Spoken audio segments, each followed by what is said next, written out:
Eran las 10:37 de la noche de un viernes de octubre, cuando mi hijo me miró directamente a los ojos y dijo: «Mamá, instalé un rastreador en tu coche para tu seguridad. Con papá ya no aquí, alguien tiene que cuidarte». No lloré, no supliqué, no pregunté más detalles, simplemente asentí con la cabeza, le di las gracias con una sonrisa tranquila y seguí bebiendo mi té de manzanilla.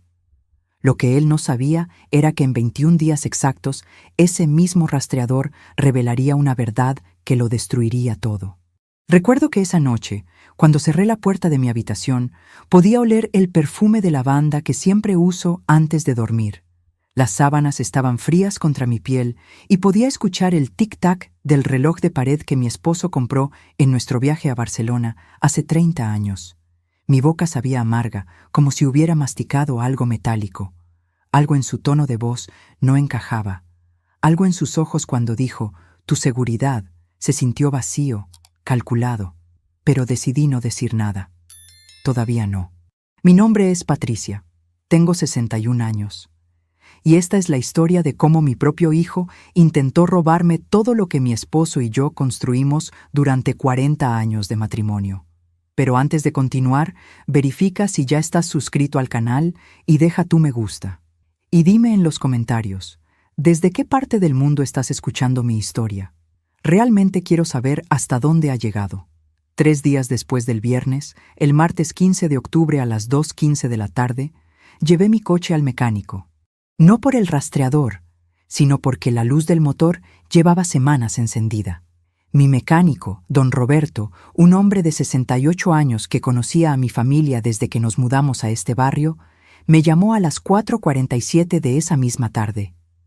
«Señora Patricia, ¿usted sabe que tiene un dispositivo extraño debajo del asiento del conductor?» Sentí como si el aire se hubiera vaciado de mis pulmones. El teléfono estaba caliente contra mi oreja. Podía escuchar el ruido metálico del taller de fondo, el golpeteo de las herramientas, el zumbido de las máquinas. Mis manos empezaron a sudar. ¿Un dispositivo? ¿Qué tipo de dispositivo? Un rastreador GPS, señora. De los profesionales. No es de esos baratos que venden en las tiendas. Este es caro, con batería de larga duración. Alguien quiere saber exactamente dónde está usted en todo momento. Ahí fue cuando todo cambió. Porque mi hijo me había dicho que era para mi seguridad, pero nunca me explicó cómo funcionaba, nunca me dio acceso a la aplicación, nunca me enseñó cómo verlo. ¿Sabes qué fue lo peor? Que cuando le pregunté esa noche dónde podía ver mi ubicación, él sonrió y dijo: «No te preocupes, mamá, yo me encargo de todo». Esa noche no dormí. Me quedé mirando al techo de mi habitación, sintiendo el peso de las mantas sobre mi cuerpo, escuchando el silencio de la casa que antes estaba llena de vida cuando mi esposo todavía respiraba. La oscuridad tenía textura, densa y sofocante. Y entonces, a las 3:22 de la madrugada, tomé una decisión. Contraté a un detective privado. Su nombre era Germán Valdés. Lo encontré en internet, con buenas reseñas y experiencia en casos familiares. Nos reunimos el jueves 17 de octubre a las 11 de la mañana en una cafetería pequeña cerca del centro.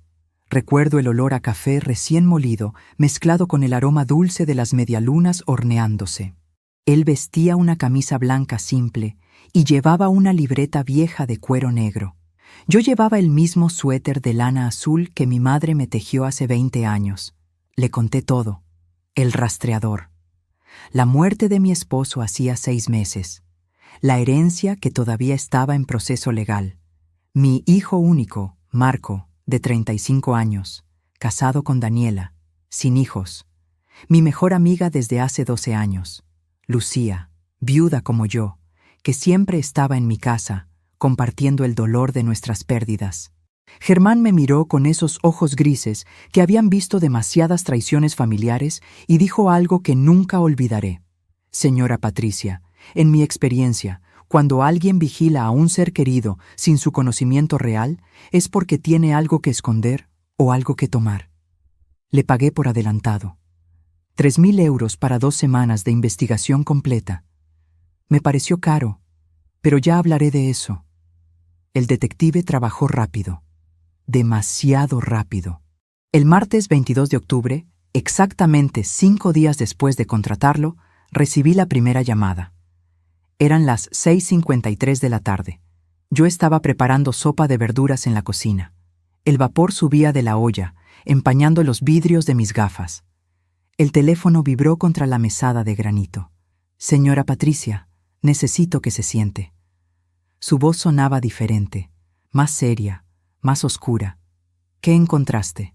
Su hijo no está solo en esto. Hay alguien más, una mujer. Se encuentran 3 veces por semana en un hotel del centro, siempre los martes, jueves y sábados, siempre entre las 2:00 y las 4:00 de la tarde. Sentí como si el suelo se moviera bajo mis pies.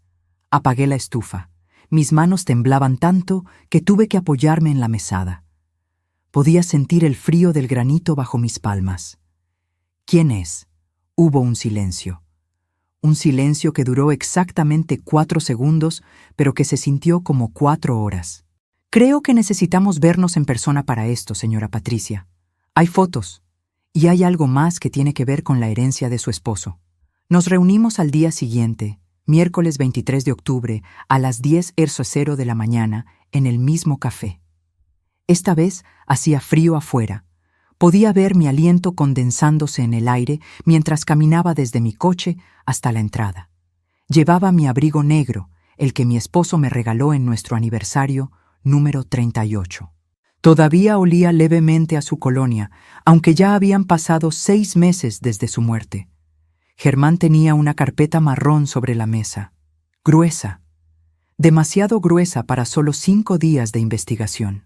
«Antes de abrir esto», dijo él, empujando la carpeta hacia mí, «quiero que sepa que lo que va a ver va a doler, y quiero que sepa que no estoy equivocado. Verifiqué todo 2 veces». Abrí la carpeta.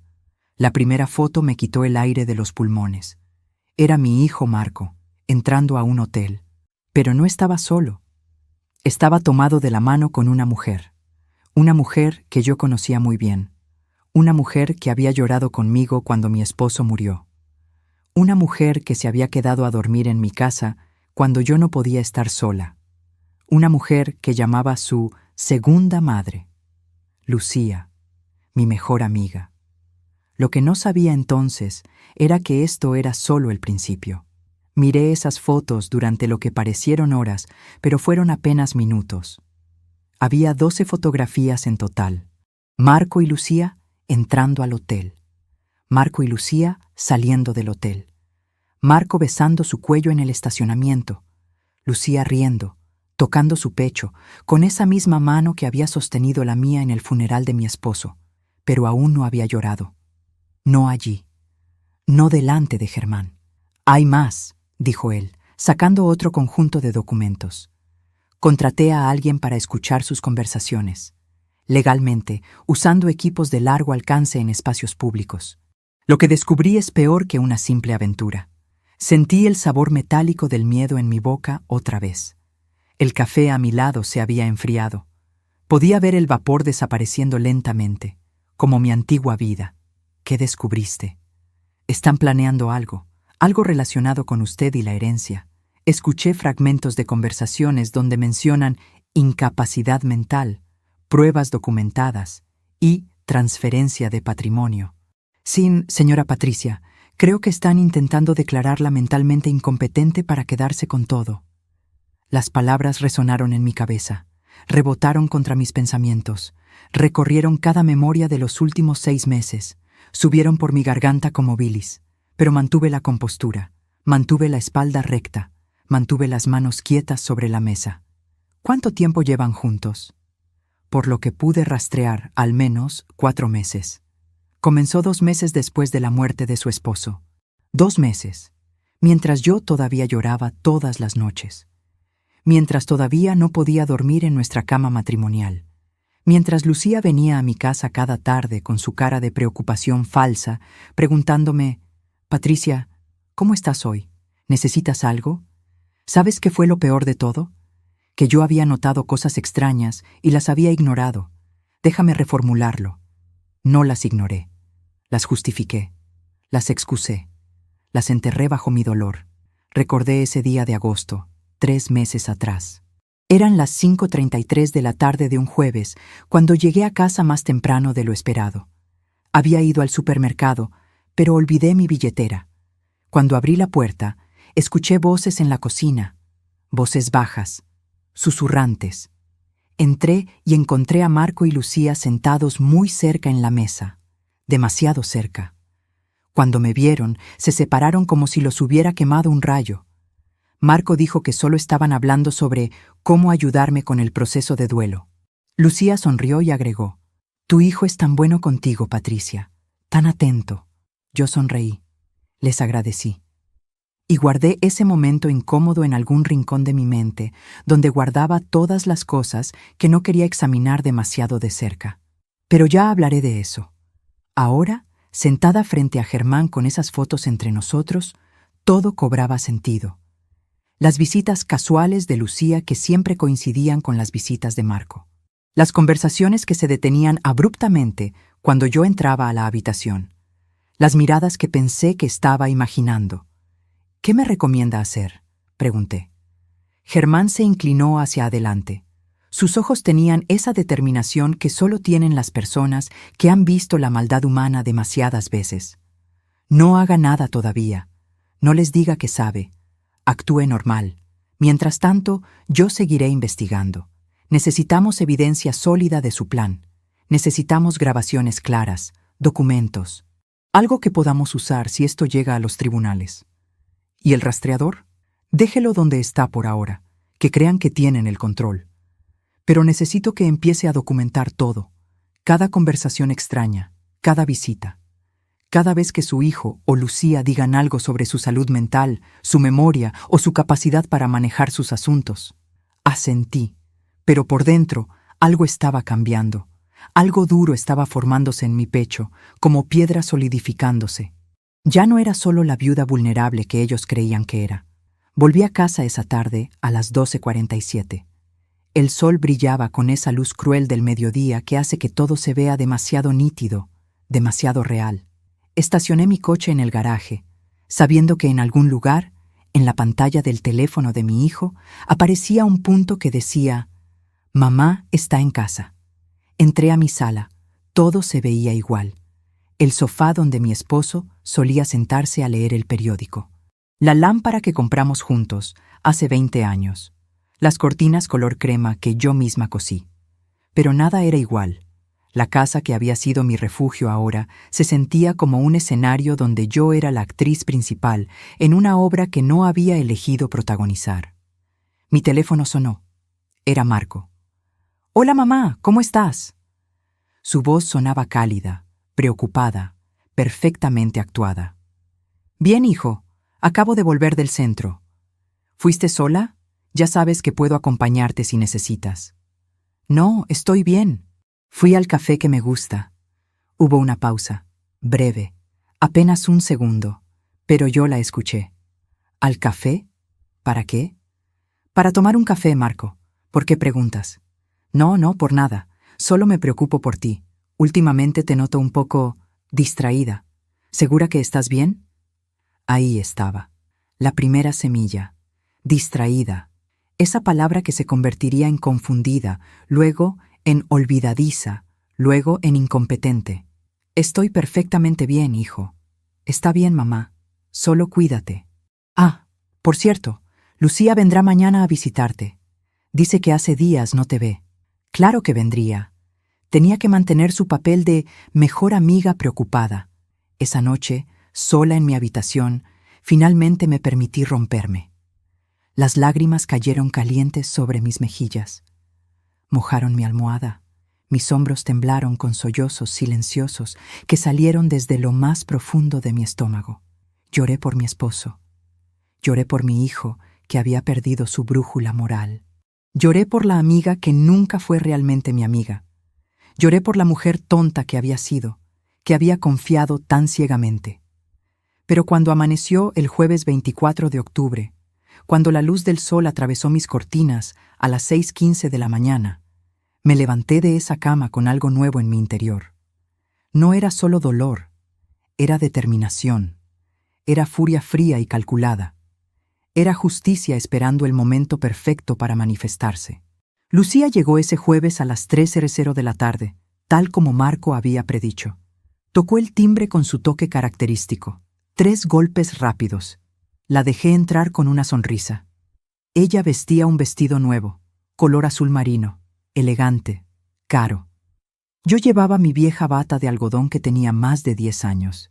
Patricia, querida, te extrañé tanto, dijo, abrazándome con esos brazos que habían rodeado el cuerpo de mi hijo. Su perfume era diferente, más joven, más seductor. ¿Cuándo había cambiado su perfume? Yo también, Lucía. Pasa, preparé tu té favorito. Nos sentamos en la cocina. Ella habló y habló sobre cosas sin importancia. El clima, el programa de televisión que estaba viendo, los precios del supermercado. Pero yo la observaba. Realmente la observaba por primera vez en meses. La forma en que sus ojos evitaban los míos, la forma en que su mano temblaba ligeramente cuando levantaba la taza, la forma en que revisaba su teléfono cada 5 minutos. ¿Estás esperando algún mensaje importante?, pregunté con inocencia. ¿Qué? No, solo, ya sabes, mi hija me escribe mucho. Mentira. Su hija vivía en otro país y apenas se comunicaban. En ese momento, algo dentro de mí hizo clic. Y tomé una decisión que cambiaría todo. Lo que ella no sabía era que en 17 días exactos, ese mismo teléfono que revisaba tan nerviosamente sería su perdición. Después de que Lucía se fue ese jueves a las 5:47 de la tarde, llamé a Germán. «Necesito que consigas algo para mí», le dije. «Otro rastreador GPS, exactamente igual al que mi hijo puso en mi coche, y necesito que me enseñes cómo usarlo». Hubo un silencio al otro lado de la línea. «¿Está segura de lo que está haciendo, señora Patricia?» «Completamente segura». Nos reunimos el viernes 25 de octubre a las 9:00 de la mañana en un estacionamiento público lejos de mi vecindario. Él me entregó un pequeño dispositivo negro, no más grande que una caja de cerillas. Me mostró cómo activarlo, cómo vincularlo a una aplicación en mi teléfono, cómo ver la ubicación en tiempo real. «¿En qué lo va a poner?», preguntó. «En la bolsa de Lucía, la próxima vez que venga a mi casa». Germán me miró con algo parecido al respeto en sus ojos. «Está jugando un juego peligroso. Ellos empezaron el juego. Yo solo estoy aprendiendo las reglas». No tuve que esperar mucho. Lucía vino nuevamente el sábado 26 de octubre a las 2:30 de la tarde. Dijo que pasaba por el vecindario y quería saber cómo estaba. Mentira. Los sábados eran uno de sus días de encuentro con Marco en el hotel. Lo sabía por los informes de Germán. Pero ese sábado no fue al hotel. Ese sábado vino a mi casa. ¿Por qué? Lucía estaba más nerviosa que de costumbre. Sus dedos tamborileaban sobre la mesa. Su pie no dejaba de moverse. Y entonces dijo algo que hizo que todo mi cuerpo se pusiera en alerta. «Patricia, ¿has pensado en hablar con alguien? Ya sabes, un profesional, sobre tu duelo». Ahí estaba otra vez. Otro ladrillo en la pared que estaban construyendo. ¿Un profesional? ¿Te refieres a un psicólogo? Bueno, sí. O tal vez un psiquiatra. Marco está muy preocupado por ti. Dice que a veces olvidas cosas, que te confundes con las fechas, que dejas las puertas abiertas. Cada palabra era una mentira cuidadosamente construida. Nunca había olvidado nada. Nunca había dejado puertas abiertas. Pero ellos estaban creando una narrativa. Una historia de deterioro mental que podrían usar en los tribunales. No sabía que Marco estaba tan preocupado, dije, manteniendo mi voz suave, casi frágil. Tal vez tengas razón. Tal vez debería hablar con alguien. Los ojos de Lucía se iluminaron. Pensó que había ganado. Es solo que te queremos bien, Patricia. Eres como una hermana para mí. Una hermana. La palabra sabía a veneno en el aire. Ella fue al baño pocos minutos después.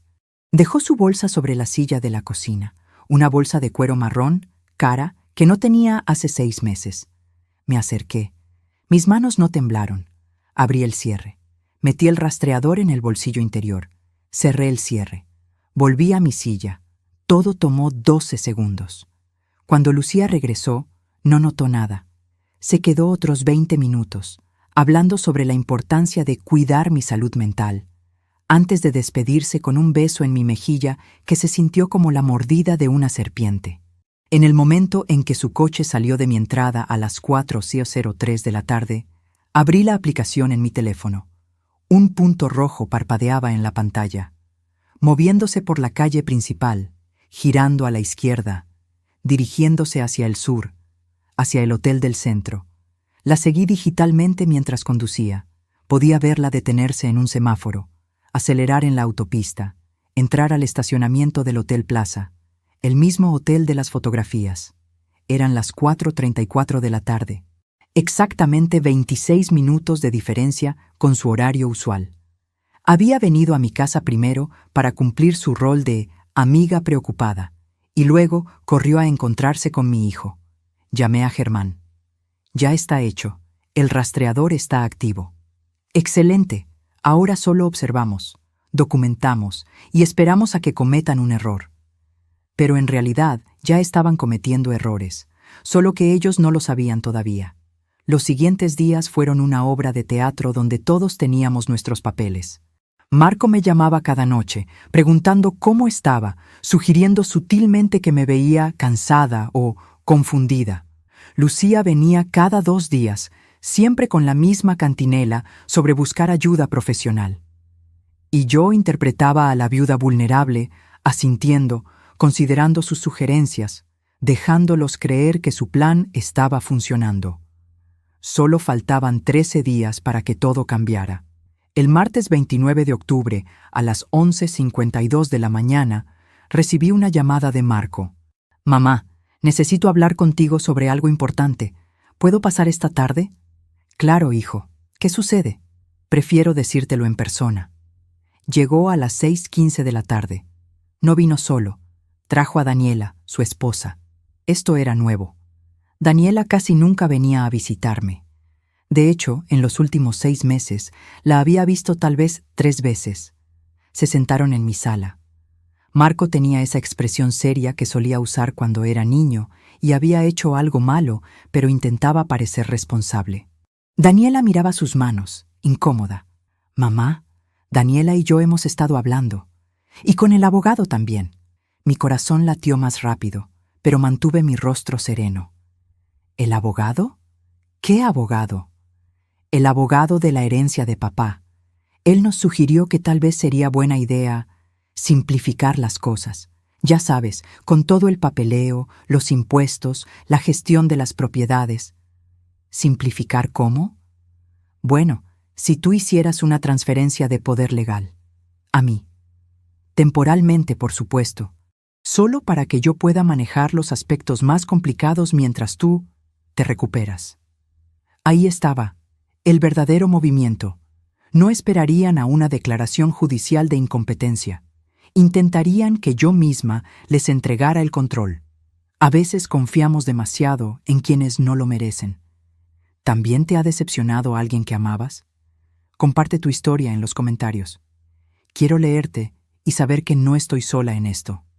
Respiré profundamente, como si estuviera considerándolo seriamente. Como si fuera una idea razonable presentada por un hijo amoroso. Es que, no sé, Marco, tu padre siempre manejó esas cosas, pero ahora que no está, pensé que podría aprender. Mamá, interrumpió él, y su tono cambió. Se volvió más firme, más impaciente. No estás en condiciones de aprender nada de esto. Estás confundida. Estás olvidando cosas. El otro día me dijiste que habías pagado la cuenta de luz, pero cuando llamé a la compañía no había ningún pago registrado. Mentira. Otra mentira más. ¿Hiciste eso? ¿Llamaste a verificar mis pagos? Alguien tiene que cuidarte, mamá. Papá ya no está. Soy yo. Soy tu familia.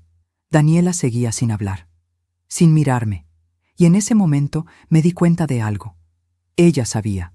Tal vez no sobre Lucía, pero sabía sobre el plan. Y no hacía nada para detenerlo.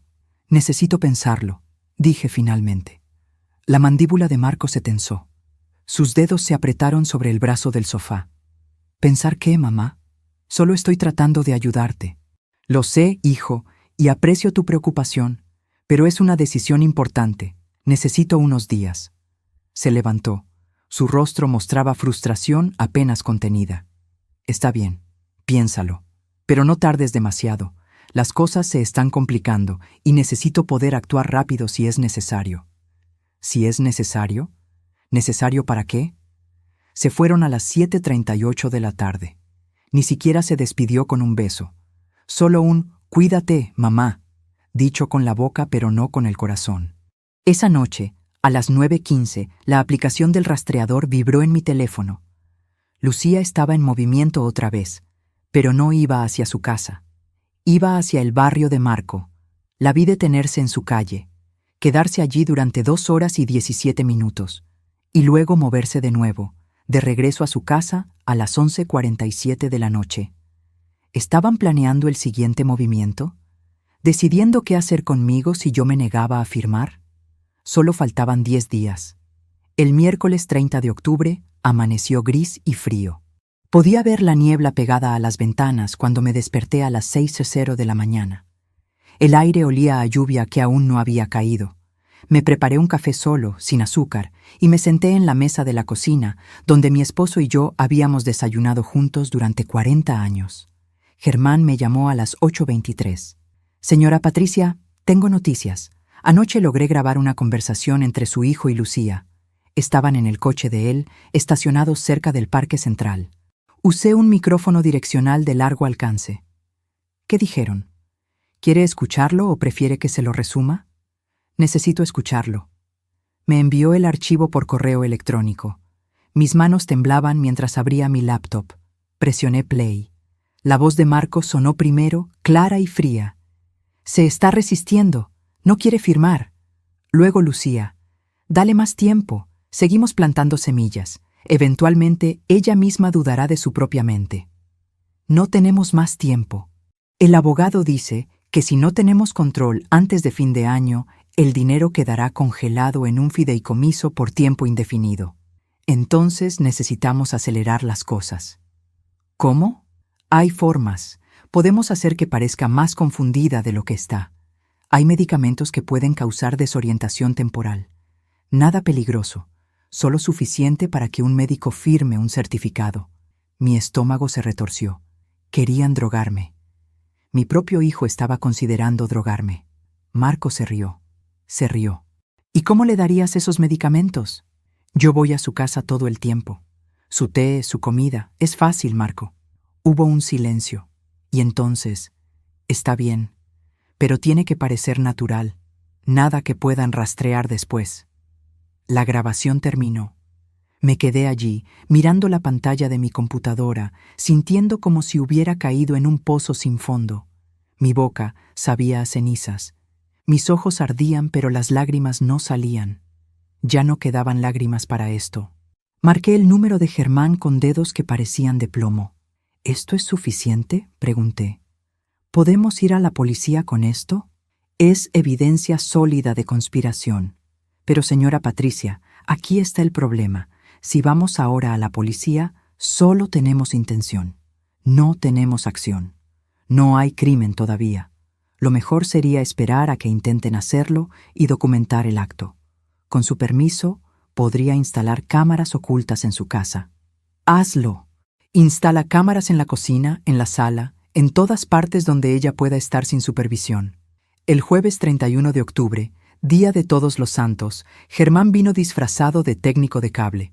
Instaló 4 cámaras diminutas, una en la cocina, una en la sala, una en el comedor y una en mi habitación, todas conectadas a una aplicación en mi teléfono. Podía ver todo en tiempo real.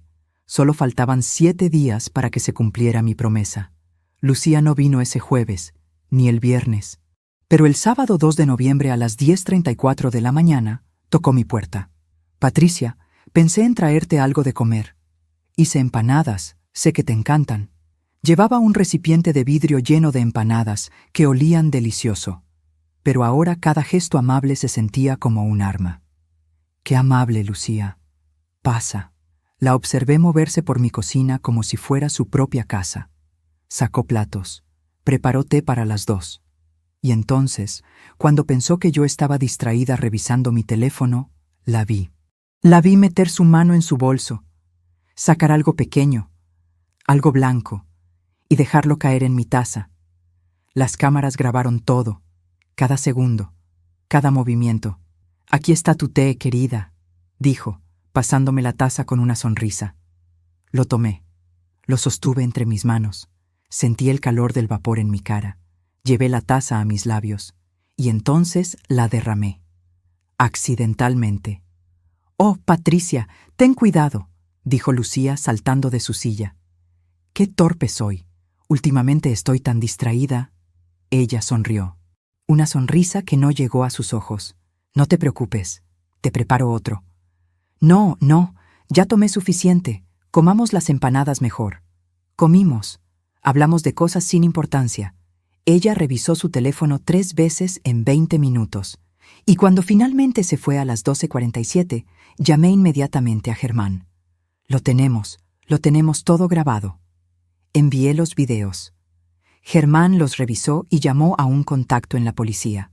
Un detective de buena reputación que manejaba casos de abuso de ancianos y fraude familiar. Pero entonces sucedió algo que no esperaba. El domingo 3 de noviembre, a las 4:15 de la tarde, Marco apareció en mi casa sin avisar. No tocó el timbre. Usó la copia de mi llave que yo le había dado años atrás para emergencias. Entró como una tormenta. Su cara estaba roja. Sus ojos tenían esa furia que nunca antes había visto en él.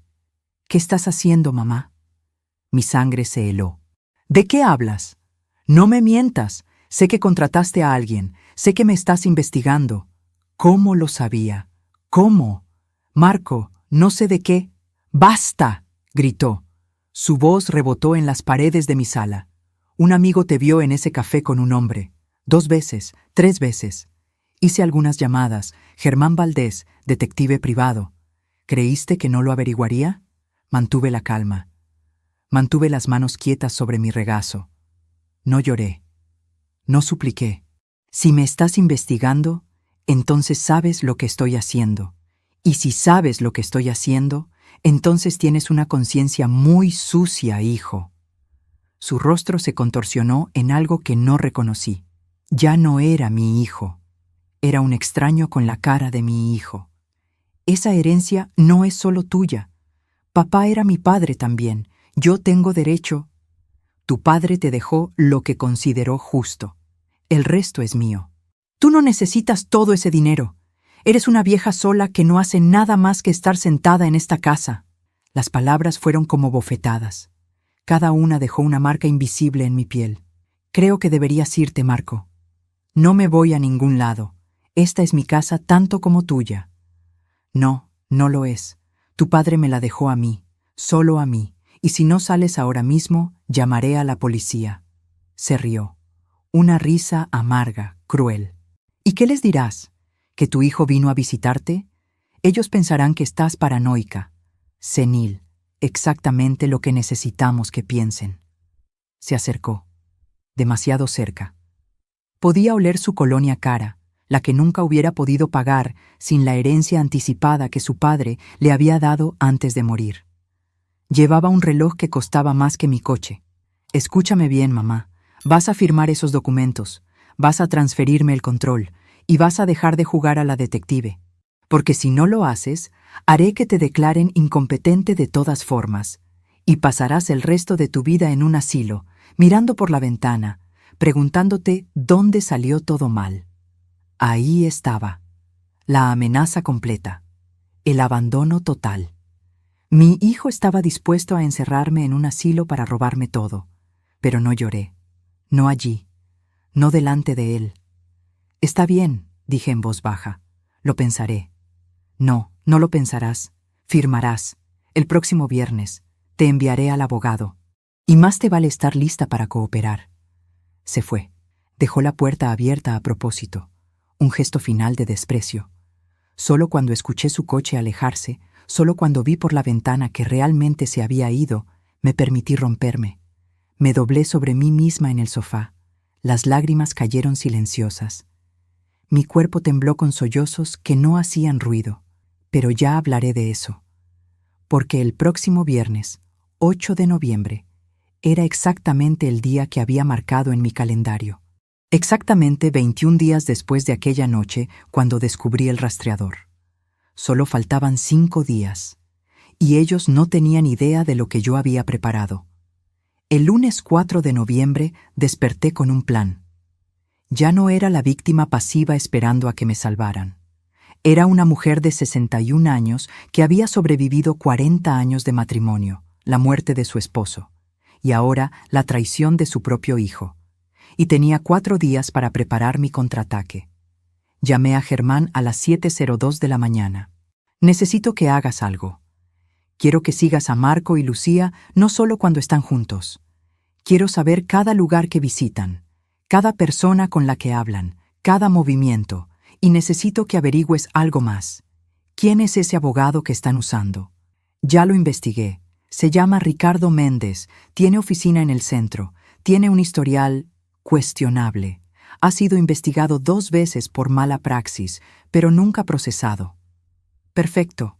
Entonces, sabe cómo torcer las reglas sin romperlas completamente. Exactamente. Germán hizo una pausa. Luego dijo algo que cambió mi perspectiva de todo. Señora Patricia, hay algo más que descubrí. Su nuera, Daniela, presentó papeles de divorcio hace 3 semanas. Está dejando a Marco. El mundo se detuvo por un segundo. ¿Qué? Encontré los documentos en los registros públicos. Está pidiendo el divorcio citando diferencias irreconciliables. Pero lo interesante es la fecha. Presentó los papeles exactamente 2 días después de que Marco le pidiera a usted la transferencia de poder. Las piezas empezaban a encajar de una forma nueva. Daniela sabía lo que Marco estaba haciendo, y no quería ser parte de ello. Estaba huyendo del barco antes de que se hundiera. ¿Marco lo sabe? Por lo que pude averiguar, los papeles aún no le han sido entregados oficialmente. Pero ella se mudó a un apartamento la semana pasada. Dijo que era temporal mientras pensaban las cosas. Entonces, Marco estaba perdiendo a su esposa, desesperado por dinero, y aferrándose a Lucía y a mi herencia como si fueran salvavidas. Germán, necesito que consigas copias de esos documentos de divorcio, y necesito que averigües exactamente cuánta deuda tiene Marco. Ya lo hice. Tiene deudas por 87,000 euros, tarjetas de crédito, préstamos personales, un préstamo para un negocio que fracasó hace 2 años. Está ahogándose financieramente. Ahora todo tenía sentido. No era solo codicia. Era desesperación. Y las personas desesperadas hacen cosas terribles. Mientras te cuento todo esto, me pregunto desde dónde me estarás escuchando. Escribe el nombre de tu ciudad en los comentarios. Me encantaría saber hasta dónde llegan mis palabras. El martes 5 de noviembre, Lucía apareció nuevamente. Esta vez a las 3:47 de la tarde. No había avisado. Simplemente tocó la puerta con esa sonrisa falsa pegada en su cara. Patricia, pasaba por aquí y pensé en visitarte. Mentira. El rastreador en su bolsa mostraba que había venido directamente desde su casa, sin paradas. Había planeado esta visita. ¡Qué sorpresa, Lucía! Pasa. Se sentó en la sala. Parecía nerviosa. Sus ojos escaneaban la habitación como buscando algo. ¿Habría descubierto el rastreador? No. Si lo hubiera descubierto, no estaría aquí actuando normalmente. Patricia, necesito hablar contigo sobre algo delicado. Dime. Es sobre Marco. Él está muy preocupado por ti. Me llamó ayer llorando. Dice que te está perdiendo, que ya no confías en él. Qué buen actor era mi hijo, llorando por teléfono mientras planeaba drogarme y robarme. Marco vino el domingo, estaba muy alterado. Lo sé, por eso me pidió que hablara contigo. Patricia, tú y yo somos amigas desde hace tanto tiempo. Nunca te mentiría, ¿verdad? Cada palabra era una daga envuelta en terciopelo. Nunca, dije, sosteniendo su mirada. Marco solo quiere lo mejor para ti. Firmar esos papeles no significa que pierdes nada. Solo significa que alguien en quien confías está manejando las cosas complicadas. ¿No confías en tu propio hijo? ¿Confías tú en él? Pregunté. La pregunta salió antes de que pudiera detenerla. Algo pasó por su rostro. Sorpresa, miedo, pero lo escondió rápidamente. ¿Qué tipo de pregunta es esa? Una pregunta simple. Marco es mi hijo. pero tú eres mi amiga. Si tuvieras que elegir entre protegerme a mí o protegerlo a él, ¿a quién elegirías? El silencio que siguió fue denso como niebla. Podía escuchar el tic-tac del reloj, el zumbido del refrigerador en la cocina, mi propia respiración. A ti, por supuesto, dijo finalmente. Siempre te elegiría a ti. Me alegra saberlo. Pero ambas sabíamos que era mentira, y creo que ella se dio cuenta de que yo lo sabía. Se fue 20 minutos después, con excusas sobre una cita médica. Pero el rastreador mostró que fue directamente al apartamento de Marco. Se quedó allí durante 3 horas y 42 minutos. Germán me llamó esa noche a las 10:23. Su voz sonaba urgente. «Señora Patricia, tenemos un problema. Marco acaba de contratar a alguien». ¿A quién? A un médico privado, el doctor Esteban Ruiz, especialista en psiquiatría geriátrica. Es conocido por ser flexible con sus diagnósticos cuando el precio es correcto. Mi sangre se enfrió. ¿Qué van a hacer? Por lo que pude escuchar, planean traerlo a su casa el jueves. Dirán que es una consulta de rutina para evaluar su bienestar después de la muerte de su esposo. Él hará preguntas, observará su comportamiento y luego emitirá un reporte. Un reporte que dirá lo que ellos quieran que diga. Solo faltaban 3 días para el viernes, para mi fecha límite. Y ellos estaban acelerando su plan. ¿Qué me recomiendas? Que no esté en casa el jueves, que salga temprano, vaya hacia algún lugar público, con testigos, que haga imposible que ese médico la visite. Pero algo dentro de mí se rebeló contra esa idea. Estaba cansada de huir, cansada de esconderme, cansada de actuar como la víctima indefensa.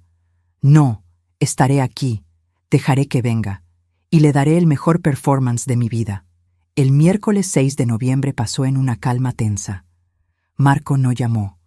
Lucía no visitó, pero yo sabía que estaban planeando, coordinando, preparando su golpe final. Esa noche, sola en mi habitación, abrí el cajón de mi mesita de noche. Saqué una caja de madera que mi esposo me había regalado en nuestro primer aniversario. Adentro había cartas, cartas que él me había escrito a lo largo de 40 años. Las leí todas, cada palabra, cada promesa, cada declaración de amor. En una de ellas, escrita 10 años atrás, decía: «Patricia, eres la mujer más fuerte que conozco.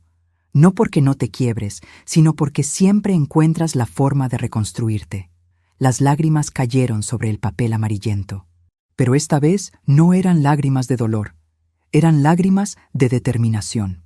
El jueves 7 de noviembre, el día llegó. Marco llamó a las 9:14 de la mañana. «Mamá, hoy a las 2:00 de la tarde vendrá un médico a visitarte. Es solo una evaluación de rutina, nada de qué preocuparse». ¿Un médico? ¿Para qué? Para asegurarnos de que estás bien. Después de todo lo que has pasado, es normal que queramos verificar tu salud mental. No necesito un psiquiatra, Marco. No es un psiquiatra.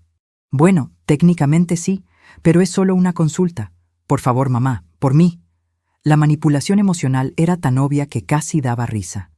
Está bien, estaré aquí. A las 2:07 de la tarde tocaron mi puerta. Abrí y encontré a 3 personas, Marco, Lucía y un hombre de unos 50 años con un maletín negro de cuero. «Mamá, este es el doctor Ruiz». El doctor extendió su mano. La estreché. Su palma estaba fría y húmeda. «Señora Patricia, es un placer. Su hijo me ha contado mucho sobre usted». «Estoy segura de que sí». Entraron a mi sala. Marco y Lucía se sentaron en el sofá como supervisores vigilando un examen. El doctor se sentó frente a mí con su libreta. «Señora Patricia, voy a hacerle algunas preguntas simples. No hay respuestas correctas o incorrectas. Solo quiero evaluar su estado actual». Mantuve mi compostura. Mantuve mi espalda recta. Mantuve mis manos quietas en mi regazo. Las preguntas comenzaron inocentemente. «¿Qué día es hoy? ¿Qué año? ¿Quién es el presidente?». Respondí todo correctamente. Luego vinieron las preguntas diseñadas para confundirme. ¿Cuándo murió su esposo? ¿Hace cuánto pagó sus cuentas? ¿Recuerda qué comió ayer? Respondí cada una con precisión inquebrantable. Vi la frustración crecer en los ojos de Marco. Vi a Lucía morderse el labio. Vi al doctor fruncir el ceño. «Señora Patricia», dijo el doctor, cambiando de táctica, «su hijo me dice que últimamente ha estado olvidando cosas. ¿Es eso cierto?» «Mi hijo está equivocado. También me dice que a veces deja las puertas abiertas, que confunde fechas. Mi hijo miente». El silencio que siguió fue absoluto. Marco se puso de pie. «¿Ves? ¿Ves cómo me habla? Esto es exactamente lo que te decía, doctor. Paranoia, agresividad hacia la familia». Pero el doctor me miraba con algo parecido a la curiosidad. Y tal vez, solo tal vez, con un poco de respeto. «Señor Marco, ¿podría darme unos minutos a solas con su madre?» «¿Qué?» «No, yo necesito estar presente para...» «Señor Marco», el doctor repitió con firmeza, «necesito hablar con mi paciente en privado. Es protocolo estándar». Marco y Lucía salieron, visiblemente molestos. En el momento en que la puerta se cerró, el doctor se inclinó hacia adelante. «Señora Patricia, voy a ser directo con usted. Su hijo me pagó muy bien para venir aquí y escribir un reporte que cuestione su capacidad mental. Pero usted está perfectamente lúcida. Y yo tal vez sea flexible, pero no soy un mentiroso». Mi corazón latió más rápido. «Entonces, ¿qué vas a hacer?» «Voy a escribir la verdad, que está completamente capacitada, y voy a recomendarle que contrate a un abogado. Rápido». Se levantó, guardó su libreta y salió. Escuché voces elevadas en el pasillo. Marco gritando, el doctor respondiendo con calma profesional. Una puerta cerrándose con fuerza. Marco entró como un huracán. Su cara estaba roja de furia. «¿Qué le dijiste?» «La verdad. No hay ninguna verdad más que la que yo digo». Y ahí estaba. La máscara había caído completamente. Mi hijo ya no fingía preocupación o amor. Solo quedaba la rabia y la codicia desnudas. «Mañana», dijo, acercándose tanto que podía ver las venas pulsando en su cuello. «Mañana vendrá el abogado y firmarás esos papeles, o te juro por Dios que haré que te arrepientas de haber nacido». Solo faltaba un día, y yo estaba lista. Esa noche del jueves 7 de noviembre no dormí. No podía. Me quedé sentada en la oscuridad de mi sala, mirando las sombras que la luz de la calle proyectaba en las paredes. Podía escuchar cada sonido, el crujir de la casa asentándose, el viento golpeando las ventanas, los latidos de mi propio corazón como tambores en mis oídos. Mañana sería el día. Exactamente 21 días después de aquella noche, cuando mi hijo me dijo que el rastreador era para mi seguridad. 21 días de mentiras, traiciones y planes para destruirme. Pero también 21 días de preparación, evidencia y mi propia estrategia silenciosa. A las 2:34 de la madrugada, mi teléfono vibró. Era un mensaje de Germán. «Todo está listo. La policía estará en posición. Solo dé la señal cuando estén todos presentes». Respondí con un simple «entendido». A las 6:00 de la mañana me levanté. Me duché con agua fría que me despertó como bofetadas. Me vestí con cuidado. Mi blusa de lino blanca, la que mi madre me regaló hace 20 años, mi falda azul marino, mis zapatos cómodos de cuero, nada elegante, nada caro, solo yo. La Patricia real, no la que ellos querían que fuera. Me maquillé ligeramente, me peiné. Me miré en el espejo y vi a una mujer de 61 años que había sobrevivido a demasiado como para ser destruida ahora. El desayuno fue café negro y tostadas que no pude comer. Mi estómago estaba cerrado, apretado como un puño. Revisé las cámaras, todas funcionando. Revisé mi teléfono. Germán estaba en línea. Revisé el rastreador de Lucía, todavía activo, parpadeando desde su casa a 5 kilómetros de distancia. Marco llamó a las 9:47 de la mañana. El abogado llegará a las 11:00. Yo llegaré a las 10:45. Espero que estés lista para cooperar, mamá. Estaré lista, hijo. Colgó sin despedirse. A las 10:15 la aplicación del rastreador vibró. Lucía estaba en movimiento. No venía hacia mi casa. Venía hacia la casa de Marco primero.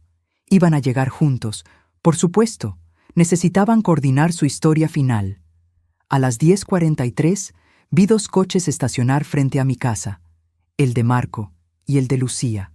Salieron al mismo tiempo, demasiado sincronizado para ser coincidencia. Marco llevaba un traje oscuro, como si fuera a un funeral. Lucía vestía un vestido caro de seda color crema. Yo, con mi blusa vieja de lino, parecía la pobre pariente al lado de ellos. Abrí la puerta antes de que tocaran. «Buenos días». La sorpresa en sus caras fue evidente. Esperaban encontrarme nerviosa, descompuesta. No esperaban que los recibiera con calma. «Buenos días, mamá», dijo Marco, besando mi mejilla con labios fríos. «El abogado llegará en unos minutos».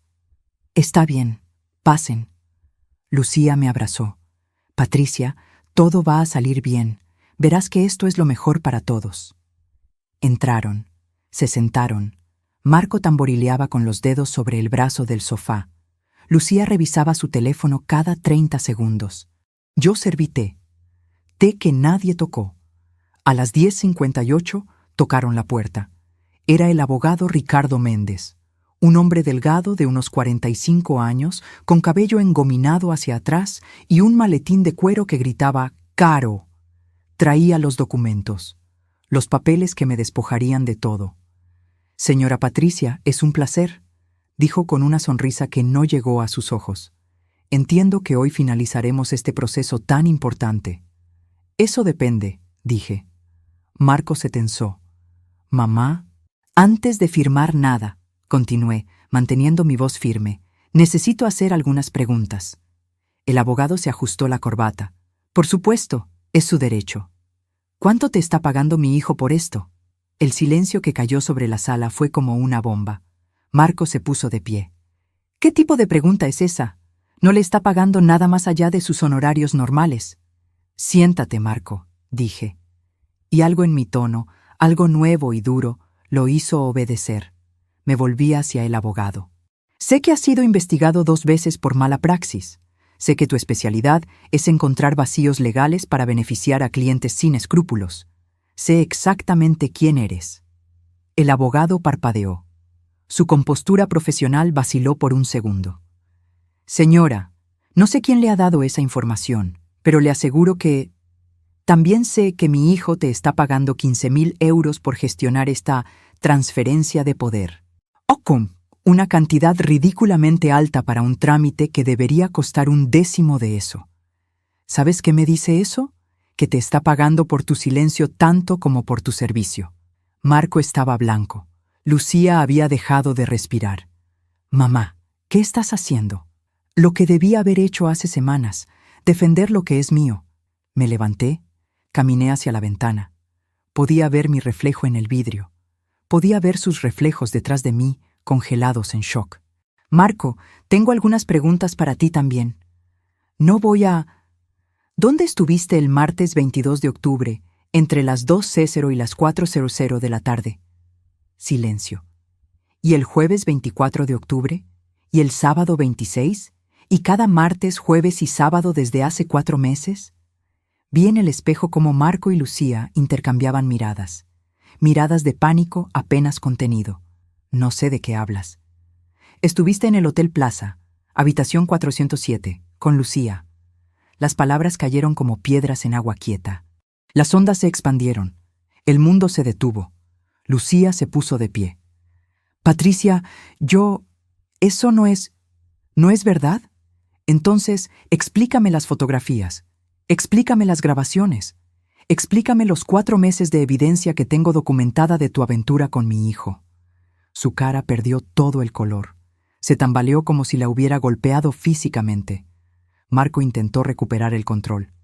Está bien, sí. Lucía y yo tenemos una relación». «¿Y qué?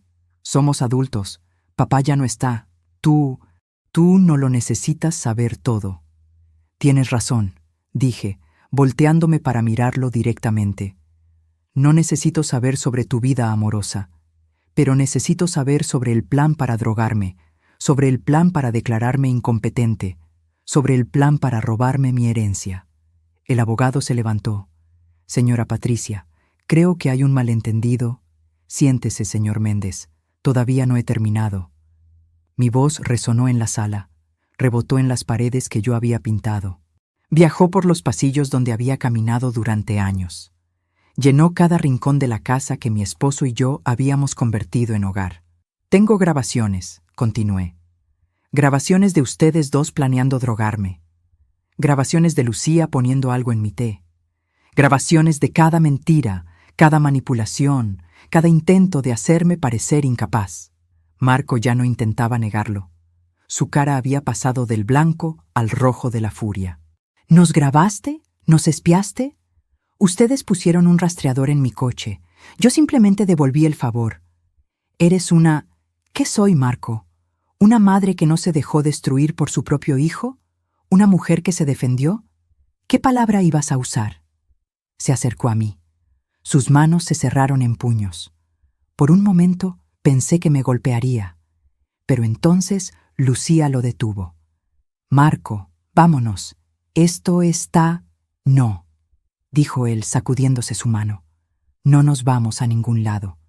Ella no puede probar nada. Son solo grabaciones. Pueden ser falsificadas. Pueden serlo, admití, pero no lo son, y la policía tiene expertos que pueden verificar su autenticidad.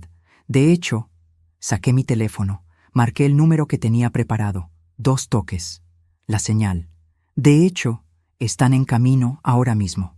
El pánico en sus ojos fue delicioso. Marco corrió hacia la puerta.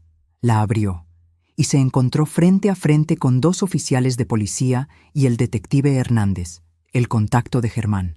«¿Señora Patricia Domínguez?», preguntó el detective. «Soy yo. Recibimos su denuncia y tenemos una orden para revisar cierta evidencia. ¿Son estas las personas involucradas?».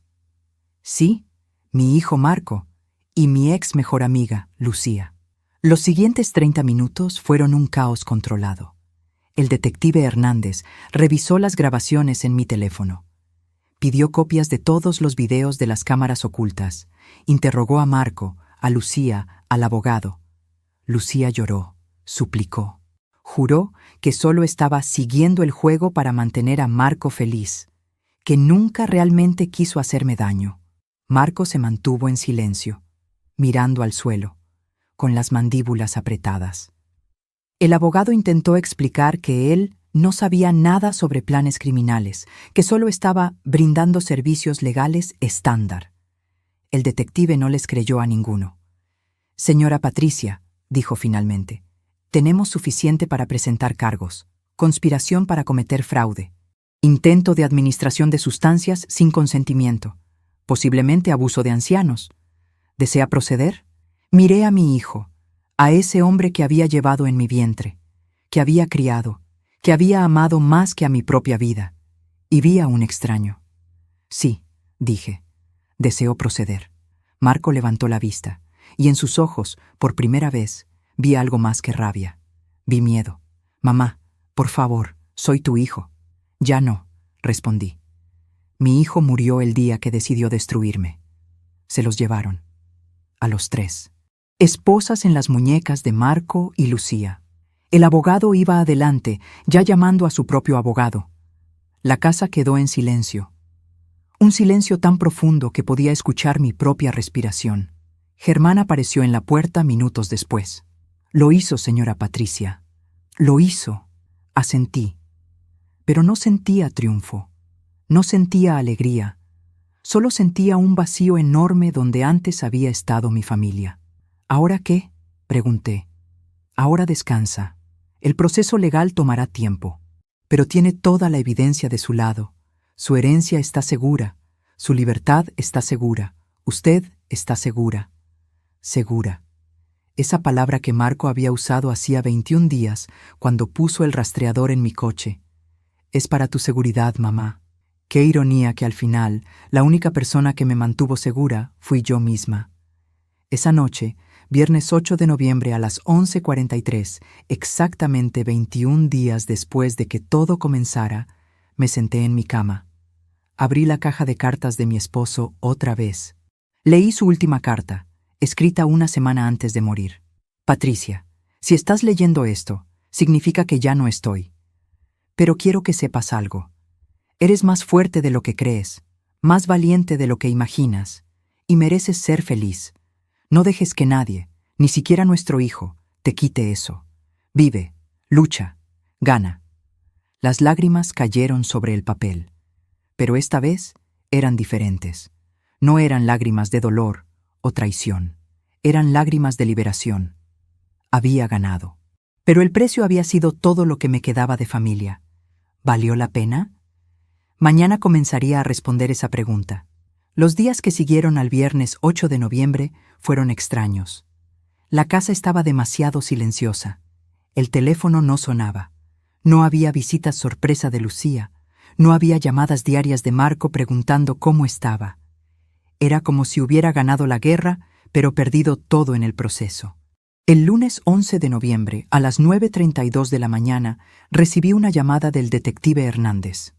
Señora Patricia, necesito que venga a la estación. Hay algunos desarrollos que debe conocer. Llegué a las 10:15. El detective me esperaba en una sala pequeña que olía a café viejo y papel. Me senté en una silla de plástico incómoda que crujió bajo mi peso. Tenemos un problema, dijo sin preámbulos. Lucía está cooperando, está contando todo, cada detalle del plan. ¿Eso no es bueno? Sí y no. Lo que está diciendo es peor de lo que pensábamos. Abrió una carpeta, sacó papeles, documentos con sellos oficiales, fotos. El plan no era solo obtener control de su herencia, era eliminarla. Las palabras flotaron en el aire como humo venenoso. Eliminarla. No incapacitarla, eliminarla. ¿Qué significa eso exactamente? Según Lucía, una vez que tuvieran el control de sus finanzas, planeaban aumentar gradualmente las dosis de sedantes, hacer que pareciera un deterioro natural. Eventualmente, sus problemas mentales se volverían tan severos que necesitaría cuidado institucional. Y una vez allí, alejada de cualquiera que pudiera notar los cambios, no terminó la frase. No necesitaba hacerlo. Mi boca se llenó con ese sabor metálico otra vez. Mis manos se cerraron sobre los brazos de la silla. Podía sentir el plástico frío y duro bajo mis palmas. Podía escuchar el zumbido de las luces fluorescentes sobre mi cabeza. Podía oler el miedo en mi propio sudor. ¿Mi hijo estaba de acuerdo con esto? Lucía dice que sí. Dice que fue idea de él, que ella al principio se resistió, pero él la convenció diciéndole que podrían estar juntos, sin esconderse, sin complicaciones, y con suficiente dinero para vivir como siempre habían querido. Respiré. Adentro, afuera, adentro, afuera. ¿Qué más dijo? Que el rastreador no era solo para vigilarla, era para establecer patrones, para saber exactamente cuándo usted estaba sola, cuándo era seguro actuar, cuándo nadie notaría si algo pasaba. Cada revelación era como una puñalada. No en el corazón, en algo más profundo, en ese lugar donde guardaba mis recuerdos de Marco niño. Marco riendo, Marco abrazándome y diciéndome, «Te amo, mamá». Ese Marco ya no existía. Tal vez nunca existió. ¿Qué pasará ahora? Los cargos se ampliarán. Conspiración para cometer asesinato. Lucía tendrá una sentencia reducida por cooperar. Pero Marco, el detective hizo una pausa. Marco puede enfrentar entre 15 y 25 años de prisión. 25 años. Mi hijo pasaría el resto de su juventud en una celda. Y yo era la razón. Necesita saber algo más, continuó el detective. Daniela, su nuera, se puso en contacto con nosotros. Quiere hablar con usted. ¿Daniela? ¿Por qué? Dice que tiene información que puede ayudar al caso, y dice que le debe una disculpa. Nos reunimos ese mismo día a las 3:47 de la tarde en un café del centro. No el mismo donde me encontraba con Germán, uno diferente, más silencioso. Daniela ya estaba allí cuando llegué, sentada en una esquina, con una taza de té intacta frente a ella. Se veía diferente, más delgada, más vieja. Tenía ojeras profundas y las manos le temblaban cuando levantó la vista y me vio. «Patricia», dijo, y su voz se quebró. Me senté frente a ella. No dije nada. Solo esperé. Yo sabía, comenzó. No todo, pero sabía que algo estaba mal. Marco cambiaba, se volvió secreto, obsesionado con el dinero, y luego empezó a hablar sobre ti de formas que me asustaban. ¿Qué decía? Decía que eras un obstáculo, que con tu esposo muerto tú eras lo único entre él y la vida que merecía. Decía que habías tenido suficientes años buenos y que ahora era su turno. Las palabras dolían, pero ya no me sorprendían. Nada podía sorprenderme después de todo lo que había descubierto. Yo debía haberte advertido, continuó Daniela, con lágrimas corriendo por sus mejillas. Debía haber hecho algo, pero tenía miedo. Miedo de que si decía algo, si me oponía, él me haría algo a mí también. ¿Te amenazó? Ella asintió. Una noche, hace 2 meses, discutimos sobre ti. Yo le dije que estaba siendo cruel, que era su madre. Él me agarró del brazo tan fuerte que me dejó moretones. Me dijo que si decía algo a alguien, me arruinaría. Que tenía formas de hacer que pareciera que yo era inestable. Loca. Ahí estaba otra vez. El mismo patrón. Amenazas, manipulación, control. Por eso pedí el divorcio, dijo. No podía seguir viviendo con él. No podía seguir siendo cómplice con mi silencio. La miré. Esta mujer joven que había estado casada con mi hijo durante 8 años, que había comido en mi mesa, que había celebrado Navidades con nosotros, que también era víctima de quien mi hijo se había convertido. Te creo, dije finalmente. Y te perdono. Ella sollozó, un sollozo profundo que sacudió todo su cuerpo. También necesito decirte algo más, dijo cuando pudo hablar de nuevo. Encontré documentos en la oficina de Marco. Antes de irme, los guardé. Pensé que podrían ser importantes. Sacó un sobre de su bolsa. Lo empujó hacia mí. Lo abrí con dedos que temblaban ligeramente. Adentro había papeles, documentos financieros, estados de cuenta y algo más, algo que hizo que mi sangre se helara. Era una póliza de seguro de vida, a mi nombre, por 2 millones de euros, tomada 3 meses atrás sin mi conocimiento, con Marco como único beneficiario. ¿Cómo es esto posible? Yo nunca firmé esto. Mira la firma, dijo Daniela. La miré. Era mi firma, perfectamente imitada. Pero yo nunca había firmado ese documento. Es falsificación, dijo Daniela. Él practicó tu firma durante semanas. Lo vi haciéndolo. Pensé que era para algo del banco, algo legítimo. Pero ahora todo tenía sentido. No solo querían mi herencia, querían el dinero del seguro, y para obtenerlo, yo tenía que morir. El sobre cayó de mis manos. Los papeles se esparcieron sobre la mesa. Podía ver las palabras beneficiario Marco Domínguez, en letras negras y frías. Mi hijo había planeado matarme por 2 millones de euros.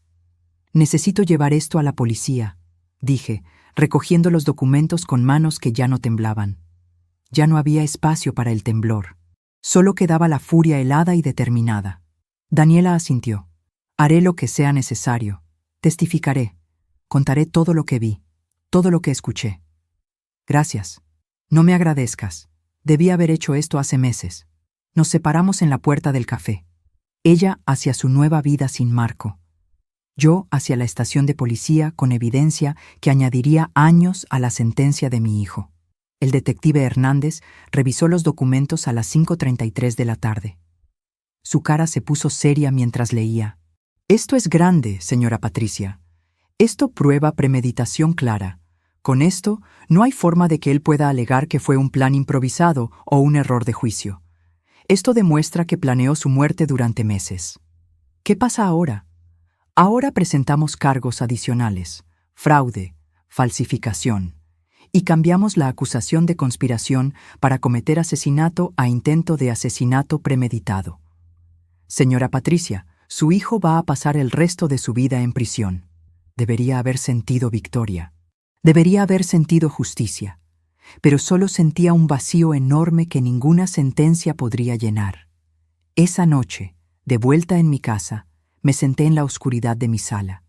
No encendí luces. Solo me senté allí, en el mismo sofá donde Marco se había sentado hacía días, amenazándome. En el mismo lugar donde Lucía había fingido ser mi amiga durante meses. Mi teléfono sonó. Era un número desconocido. Casi no contesto, pero algo me hizo responder. «Mamá», era la voz de Marco. Rota, desesperada. «No deberías estar llamándome». «Lo sé, pero necesito que sepas algo». «No hay nada que necesites saber». «Mamá, por favor, solo escúchame, solo una vez más». El silencio se extendió entre nosotros como un abismo. «Está bien, habla». «Yo lo siento, siento todo. No sé qué me pasó. El dinero, las deudas, Lucía, todo se volvió más grande que yo. Y perdí el control. Perdí quién era». «No perdiste nada, Marco. Elegiste. Elegiste el dinero sobre tu madre. Elegiste una mujer sobre tu familia. Elegiste matarme sobre vivir con menos. Nunca te hubiera matado realmente. El seguro, los planes, eran solo fantasías, solo formas de sentir que tenía control sobre algo. Mentiras. Todo lo que sale de tu boca son mentiras. Mamá, soy tu hijo». «No, mi hijo está muerto. Tú eres solo un extraño con su cara». Colgué. El teléfono cayó de mi mano. Y finalmente, después de semanas de contenerme, de mantener la compostura, de ser fuerte, me permití colapsar completamente. Lloré como no había llorado ni siquiera en el funeral de mi esposo. Lloré por el hijo que perdí, por la amiga que nunca tuve, por los años que desperdicié confiando ciegamente, por la familia que se desintegró en cenizas. Lloré hasta que no quedaron más lágrimas, hasta que mi garganta estaba raw, hasta que el amanecer comenzó a filtrarse por las ventanas. Y entonces, cuando la luz del nuevo día iluminó mi sala, me levanté, me lavé la cara, me peiné, me vestí, porque todavía quedaba una cosa por hacer. Una última confrontación antes de que todo terminara. El martes 12 de noviembre, a las 10:00 de la mañana, el detective Hernández me llamó. «Señora Patricia, Marco ha pedido verla. Dice que hay algo que necesita decirle antes del juicio preliminar. No está obligada a aceptar, pero quería que lo supiera». «¿Dónde está?» «En la prisión preventiva del centro. Podemos organizar una visita para hoy si lo desea». Pasé las siguientes 3 horas pensando. ¿Qué más podría decirme? ¿Qué más podría haber que no supiera ya? Pero algo dentro de mí necesitaba verlo una última vez. No por él, por mí, para cerrar ese capítulo de mi vida de forma definitiva. A las 2:15 de la tarde, entré a la sala de visitas de la prisión. El lugar olía a desinfectante barato y desesperación. Las paredes eran color crema sucio. Las luces fluorescentes zumbaban sobre mi cabeza con un sonido que me hacía doler los dientes. Había una mesa de metal gris en el centro, con 2 sillas a cada lado. Me senté. Esperé. Podía escuchar voces distantes, puertas cerrándose, el eco de pasos en corredores largos. Luego la puerta se abrió y Marco entró. Se veía terrible. Había perdido peso en solo 4 días. Su uniforme de prisión color naranja le quedaba grande. Tenía ojeras profundas y una barba descuidada que nunca le había visto. Sus ojos, antes tan llenos de arrogancia y rabia, ahora estaban vacíos. Se sentó frente a mí. No nos tocamos, no nos saludamos. «Gracias por venir», dijo finalmente. «No vine por ti, vine por mí, para cerrar esto». Asintió. Sus manos estaban sobre la mesa, esposadas. Podía ver las marcas rojas en sus muñecas, donde el metal rozaba su piel. «Mamá, necesito que sepas la verdad, toda la verdad. Ya sé la verdad. Planeaste drogarme, robarme, matarme. ¿Qué más hay que saber? ¿Por qué? El por qué no me importa, Marco. Debería importarte, porque no empezó conmigo, empezó con papá». El mundo se detuvo. El zumbido de las luces se silenció. Todo mi cuerpo se tensó. ¿Qué tiene que ver tu padre con esto? Marco respiró profundamente. Sus ojos finalmente me miraron directamente. Papá me dijo antes de morir que yo nunca sería como él, que yo era débil, irresponsable, que había trabajado toda su vida para construir algo y yo lo desperdiciaría todo. Me dijo que le daba vergüenza llamarme su hijo. Las palabras cayeron como piedras en mi estómago. Mi esposo nunca me había mencionado esa conversación. Eso no justifica. No estoy justificando nada, interrumpió. Solo te estoy diciendo por qué. Porque cuando papá murió, yo no sentí tristeza, sentí rabia. Rabia porque él tenía razón, porque yo había fracasado en todo. Mi negocio, mi matrimonio, mi vida. Y entonces pensé, si no puedo ser exitoso por mérito propio, al menos puedo tomar lo que él construyó. Puedo demostrarle, aunque esté muerto, que yo también puedo tener lo que él tenía. Entonces todo esto, ¿fue venganza contra tu padre muerto? Al principio, pero luego se convirtió en algo más. Se convirtió en necesidad. Las deudas crecían. Daniela me estaba dejando. Lucía apareció y me hizo sentir importante, deseado, y el plan simplemente creció, como una bola de nieve rodando montaña abajo, y cuando quise detenerla ya era demasiado tarde. Siempre tuviste opción de detenerte. Lo sé, pero no lo hice, y ahora pagaré por eso el resto de mi vida. Nos quedamos en silencio. Podía escuchar mi propia respiración. Podía sentir el frío de la silla de metal bajo mis piernas. Podía ver cada arruga en la cara de mi hijo, cada marca de insomnio, cada señal de que su vida tal como la conocía había terminado. ¿Qué querías que viniera a escuchar?, pregunté finalmente. Quería decirte algo que no dije en la llamada del otro día. Algo que es cierto, aunque no me creas. Que a pesar de todo, a pesar del plan y la rabia y la codicia, una parte de mí todavía te ama. Una parte de mí, la parte que recuerda ser tu hijo, la que recuerda cuando me leías cuentos antes de dormir, cuando me cuidabas cuando estaba enfermo, cuando me abrazabas y me decías que todo estaría bien. Esa parte todavía existe, y esa parte está destrozada por lo que hice. Las lágrimas comenzaron a formarse en sus ojos. Cayeron por sus mejillas sin que hiciera nada por detenerlas. Esa parte sabe que nunca podré deshacer esto, que nunca podré recuperarte, que pasaré el resto de mi vida sabiendo que destruí a la única persona que me amó incondicionalmente. Algo dentro de mí se quebró, no porque lo perdonara, no porque olvidara, sino porque vi, por primera vez en semanas, a mi hijo real detrás del monstruo en que se había convertido. Marco, dije, y mi voz salió más suave de lo que esperaba. Yo también te amé incondicionalmente. Pasado, porque el amor tiene límites, y tú cruzaste todos. Lo sé, pero necesito que entiendas algo. No hice esto para castigarte, lo hice para sobrevivir. Lo hice porque me diste a elegir entre tu libertad o mi vida. Y elegí mi vida. Hiciste lo correcto. Todavía me pregunto si hice lo correcto. ¿Y tú? ¿Qué habrías hecho en mi lugar? Escríbelo en los comentarios. Realmente quiero saber lo que piensas. Me levanté. La visita había terminado. No había más que decir. Adiós, Marco. Adiós, mamá. Caminé hacia la puerta. Mi mano estaba en el pomo cuando su voz me detuvo. Mamá, una última cosa. Lucía, ella no te amaba, pero yo sí. A mi manera retorcida y egoísta, yo sí. No me di vuelta, no respondí. Simplemente abrí la puerta y salí. El detective Hernández me esperaba en el pasillo. ¿Cómo estuvo? Necesario. Salimos de la prisión a las 3:47 de la tarde. El sol brillaba con esa luz clara de noviembre que hace que todo se vea nítido y frío. Respiré el aire libre profundamente. Olía a escape de coches y hojas secas. Nunca había apreciado tanto el simple acto de respirar aire que no oliera a encierro. Señora Patricia, dijo el detective mientras caminábamos hacia su coche. Hay algo más que necesita saber. Hemos estado investigando más profundamente las finanzas de Marco. Encontramos algo interesante. ¿Qué? Transferencias de dinero, de la cuenta de Lucía a la cuenta de Marco, por un total de 45.000 euros en los últimos 6 meses. ¿Lucía le estaba dando dinero?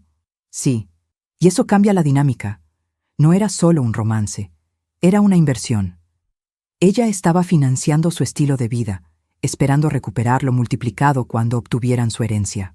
Otra capa de traición. Otra mentira debajo de las mentiras. ¿Cuándo es el juicio preliminar? El viernes 15 de noviembre. 3 días. Necesitará testificar. ¿Está lista para eso? Estaré lista. Los siguientes 2 días fueron una preparación intensa. Reuniones con fiscales, revisión de evidencia, práctica de testimonio. Me hicieron las preguntas más difíciles una y otra vez, preparándome para el contrainterrogatorio. ¿Es cierto que su hijo siempre fue problemático? No. ¿Es cierto que usted lo controló financieramente toda su vida? No. ¿Es cierto que usted sabía sobre su relación con Lucía y la usó para manipular esta situación? No. Una y otra vez. Hasta que mis respuestas eran firmes como rocas. El jueves 14 de noviembre por la noche no pude dormir. Me quedé despierta mirando el techo, pensando en lo que diría mañana, pensando en cómo sería estar en esa sala, mirando a mi hijo mientras contaba cómo había intentado destruirme. A las 2:34 de la madrugada me levanté. Fui a la cocina. Preparé té de manzanilla, el mismo que Lucía había intentado envenenar. Pero esta vez era solo té. Solo agua caliente y hojas secas y el aroma reconfortante de algo simple y seguro. Me senté en la mesa donde mi familia había comido durante años, donde habíamos celebrado cumpleaños y navidades, donde habíamos reído y discutido y vivido. Y tomé una decisión. El viernes 15 de noviembre llegó con un cielo gris y amenaza de lluvia. Me vestí con cuidado. Mi mejor traje. Nada caro, pero digno. Me maquillé. Me peiné. Me miré en el espejo y vi a una mujer que había sobrevivido. La sala del tribunal estaba llena. Germán estaba allí. Daniela también. Algunos vecinos que se habían enterado del caso. Periodistas en la parte de atrás. Y en la mesa de los acusados, Marco y Lucía, cada uno con su abogado. El juez entró a las 10:03 de la mañana. Un hombre mayor de unos 60 años con cabello blanco y ojos que habían visto demasiadas tragedias familiares. Caso número 2024-876. El Estado contra Marco Domínguez y Lucía Morales. Cargos: conspiración para cometer asesinato, intento de asesinato premeditado, fraude, falsificación y administración de sustancias controladas sin consentimiento. La Fiscalía presentó primero. Mostraron las grabaciones, las fotos, los documentos, la póliza de seguro falsificada. Todo estaba allí, expuesto como un cadáver en una mesa de autopsia. Luego me llamaron a testificar. Caminé hacia el estrado. Mis zapatos sonaban fuerte contra el suelo de madera. Me senté. Puse mi mano sobre la Biblia. Juré decir la verdad y conté mi historia. Conté sobre el rastreador, sobre las mentiras, sobre las visitas de Lucía con su té envenenado, sobre las amenazas de Marco, sobre el plan para declararme incompetente, sobre la póliza de seguro que nunca firmé. Hablé durante 1 hora y 17 minutos. Mi voz nunca tembló. Mis manos permanecieron quietas en mi regazo. Miré directamente a Marco mientras hablaba. Él no pudo sostener mi mirada. Cuando terminé, el abogado de Marco se levantó para el contrainterrogatorio. Señora Domínguez, ¿no es cierto que usted siempre ha sido una persona controladora? ¿No? ¿No es cierto que después de la muerte de su esposo se volvió paranoica? No. ¿No es cierto que contrató a ese detective porque buscaba razones para desheredar a su hijo? No.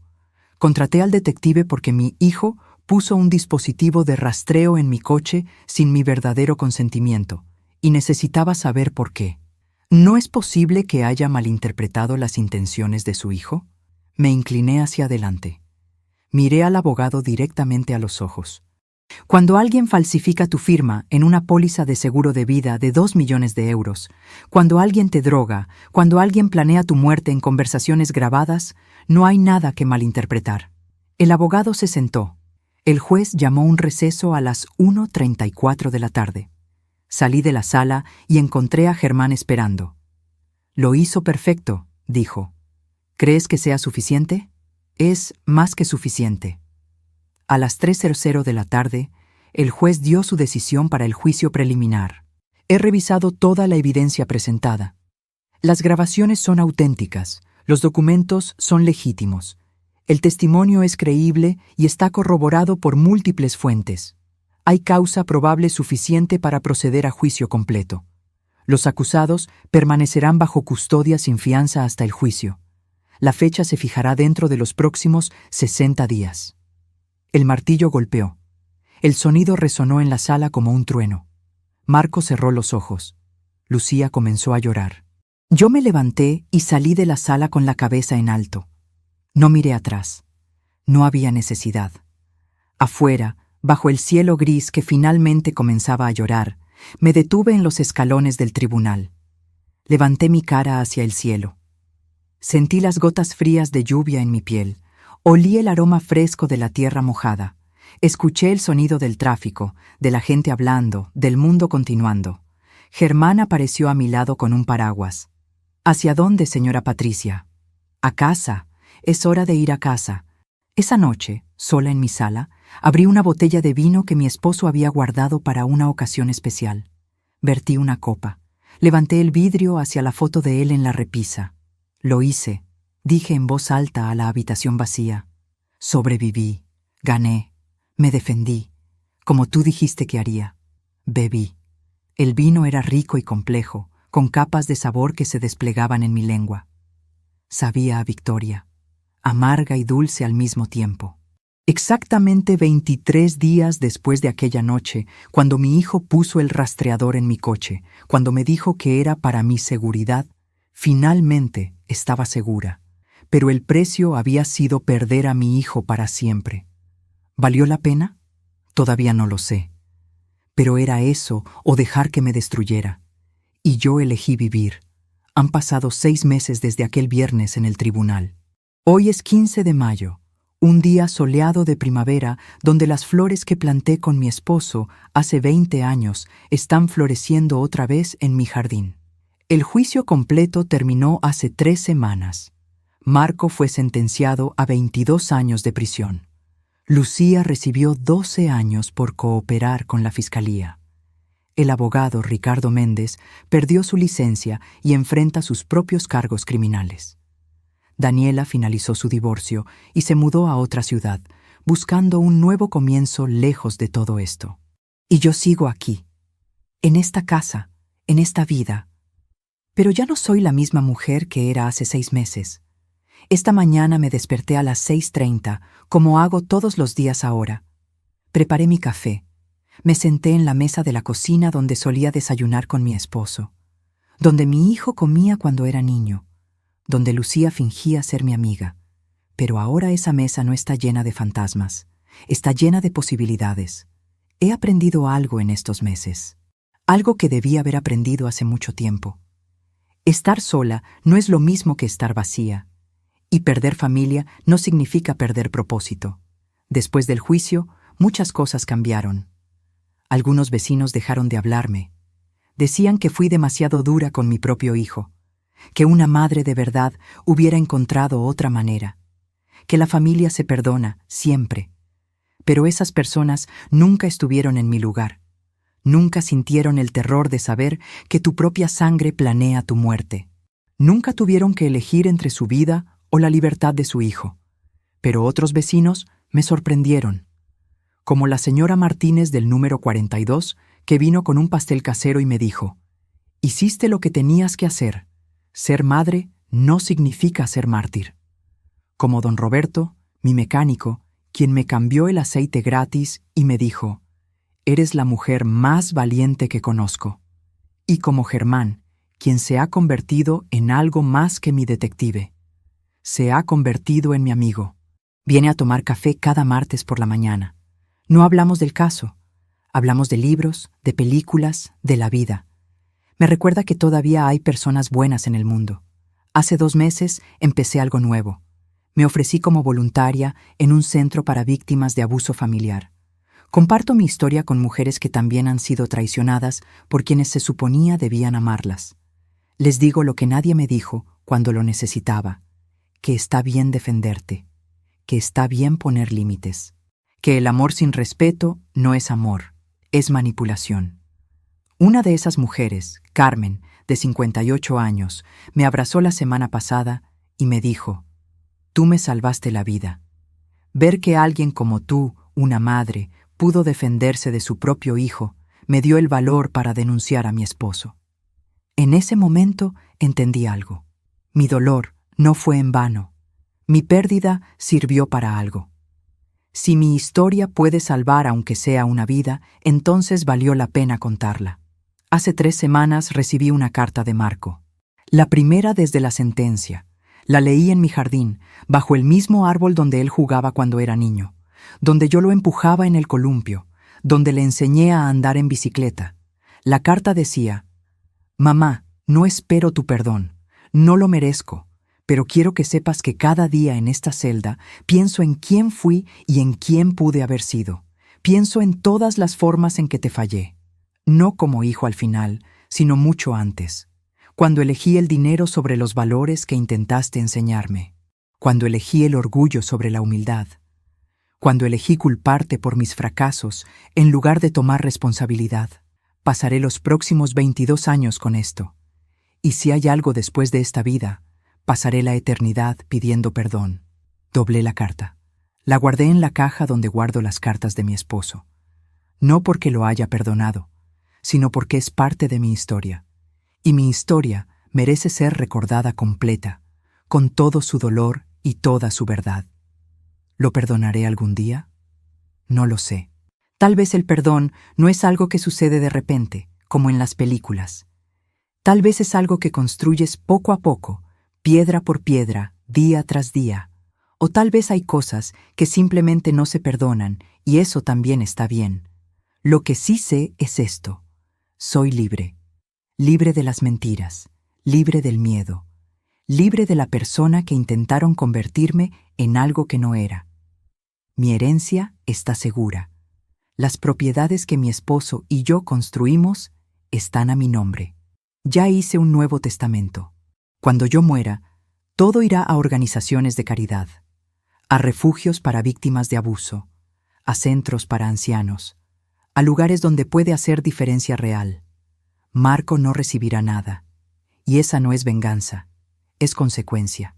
Esta tarde, mientras riego mis flores, pienso en aquella noche de octubre, cuando todo comenzó. Eran las 10:37 de la noche de un viernes, cuando mi hijo me dijo que el rastreador era para mi seguridad. Recuerdo cómo sonrió, cómo sus ojos no mostraron culpa, cómo yo, en mi ingenuidad, en mi necesidad de creer que mi hijo todavía era bueno, le creí. Pero ahora, 6 meses después, en este día soleado de mayo, mientras el agua cae sobre las rosas que mi esposo plantó, entiendo algo fundamental. La seguridad no viene de que otros te protejan. Viene de protegerte a ti misma. Viene de conocer tu valor. Viene de establecer límites incluso cuando eso significa perder a quienes amas. Las palabras que mi hijo dijo aquella noche resonaron por mi casa. Rebotaron en las paredes que yo había pintado con mi esposo. Recorrieron el pasillo donde había colgado fotos de nuestra familia. Subieron las escaleras que había limpiado durante años. Pero ya no resuenan. Las he reemplazado con nuevas palabras. Palabras de fuerza. Palabras de supervivencia. Palabras de dignidad recuperada. He aprendido que la familia no es solo sangre, es respeto, es lealtad genuina, es amor que no viene con condiciones o agendas ocultas. Y si la sangre no te da eso, entonces está bien buscar familia en otros lugares, en amigos como Germán, en mujeres como Carmen en el centro de víctimas, en vecinos como la señora Martínez que trae pasteles sin juzgar. También he aprendido que envejecer no significa debilitarse. Tengo 61 años. Algunos pensaron que por mi edad sería presa fácil, que sería demasiado frágil, demasiado ingenua, demasiado necesitada de familia como para defenderme. Pero demostré que la edad trae algo que la juventud no tiene: perspectiva, paciencia, la capacidad de jugar el juego largo y jugar para ganar. Si pudiera volver atrás, ¿cambiaría algo? Esa pregunta me persigue algunas noches cuando no puedo dormir. ¿Hubiera criado a Marco diferente? ¿Hubiera sido más estricta? ¿Menos permisiva? ¿Lo malcrié dándole demasiado? ¿O lo fallé no dándole suficiente? Pero luego recuerdo algo que mi esposo me dijo años atrás. No puedes controlar quién se convierte la gente. Solo puedes controlar quién eres tú. Y yo fui una buena madre. No perfecta, pero buena. Le di amor, estructura, valores. Lo que él hizo con eso fue su elección, no mi culpa. Esta noche, cuando el sol se pone y la luz dorada llena mi jardín, me siento en el mismo columpio donde empujaba a Marco cuando tenía 5 años. El metal cruje bajo mi peso. Puedo escuchar pájaros cantando en los árboles. Puedo oler el aroma de las flores mezclándose con la brisa fresca de la tarde. Puedo sentir el aire suave en mi piel. Y me doy cuenta de algo. Sigo aquí, a pesar de todo. A pesar de los planes para drogarme, declararme incompetente, matarme. A pesar de la traición de mi hijo y mi mejor amiga. A pesar de perder lo que pensé que era mi familia. Sigo aquí, respirando, viviendo, encontrando nuevos propósitos, construyendo una nueva vida desde las ruinas de la anterior. Y si esta vieja mujer de 61 años pudo defenderse de su propio hijo, si pudo usar las mismas herramientas que él usó contra ella para protegerse, si pudo mantenerse digna bajo presión y ganar contra todos los pronósticos, entonces tal vez tú también puedes. Tal vez tú también puedes defender tus límites. Tal vez tú también puedes elegir tu propia vida sobre la comodidad de otros. Tal vez tú también puedes sobrevivir lo que creías que te destruiría, porque al final eso es lo que somos, sobrevivientes. No víctimas, sobrevivientes. Y esta es mi historia. No terminó como pensé que terminaría. No terminó con una familia reunida alrededor de una mesa en Navidad. No terminó con un hijo agradecido y una madre orgullosa. Terminó con verdad, con justicia, con dignidad, con una mujer que eligió vivir. Y 23 días después de aquella noche en octubre, cuando prometí que algo cambiaría la vida de mi hijo para siempre, cumplí mi promesa. Cambió su vida. Cambió la mía. Cambió todo. Pero yo sigo aquí, bajo este cielo que se oscurece, en este jardín que florece, en esta vida que casi pierdo, pero que ahora es completamente mía. Y eso, al final, es suficiente.